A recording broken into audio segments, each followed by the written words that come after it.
I never thought I'd have to fight for my own life against the very people who were supposed to protect me. My insurance company promised they would cover my surgery. They sent the approval letters. They made me sign the forms. I trusted them. But the night before my surgery, I got a phone call. A cold voice on the other end said just 3 words. Not approved anymore. That's when my nightmare began. I was sitting on the edge of my hospital bed, staring at the floor tiles, trying to make sense of what just happened. The nurse came in, smiled, and asked if I was ready for tomorrow. I just shook my head. There is no tomorrow. My insurance pulled the plug. She looked at me like she had heard this story before, because she had. In America, this happens all the time. But this time, it was me. I wasn't asking for some fancy cosmetic surgery. This was serious. Without it, I couldn't work. I couldn't live a normal life. Every step I took felt like knives cutting through my body. And yet, some man in a suit, sitting in a cubicle, hundreds of miles away, decided I didn't qualify. Not my doctor, not my surgeon, an insurance desk worker. I felt humiliated, angry, scared. They didn't just call me.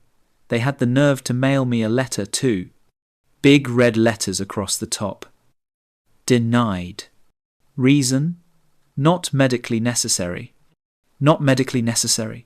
Tell that to the nights I couldn't sleep because of the pain. Tell that to my kids, who watched their parents struggle to walk across the room. That letter felt less like paper and more like a death sentence. But I wasn't going to take it lying down.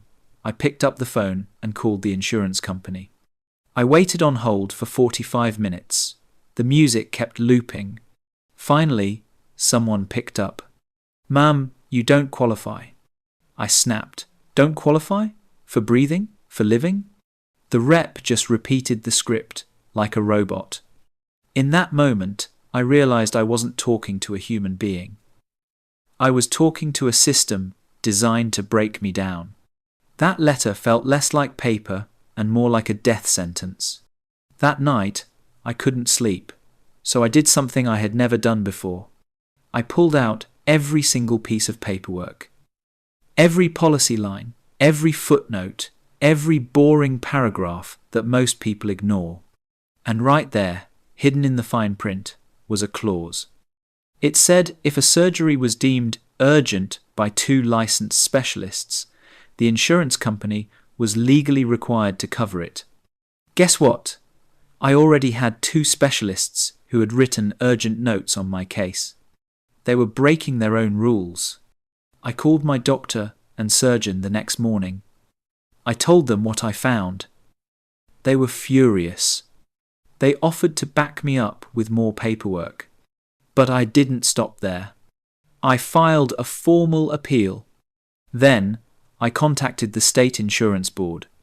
Then I reached out to a local news reporter who covered healthcare nightmares.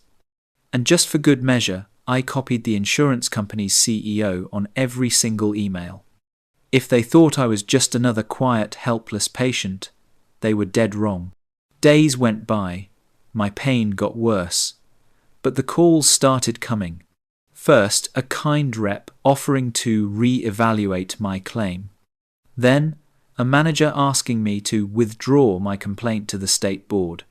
Finally, an executive who suddenly decided my surgery was, in fact, medically necessary. Funny how their definition of necessary changed the moment they realized I wasn't playing their game. 2 weeks later, I was back in the hospital. This time, there were no phone calls, no denials, no last-second tricks. They approved everything: room, medication, surgery, recovery. And as I lay in that hospital bed, waking up from the anesthesia, I smiled. Not just because I survived the surgery, but because I had beaten the system that tried to bury me alive. Here's the best part. Remember those complaints I filed? The state insurance board didn't just stop after fixing my case. They launched an investigation. Turns out, my insurance company had denied hundreds of similar cases just to save money. Within months, they were fined millions of dollars. They even had to send letters to patients admitting errors. Errors? Please.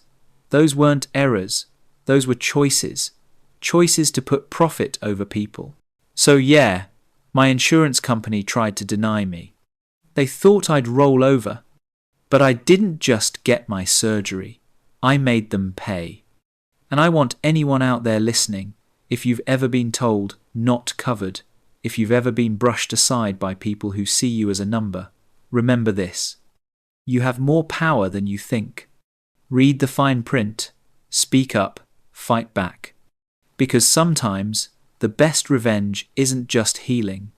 It's making sure the people who tried to break you never forget your name.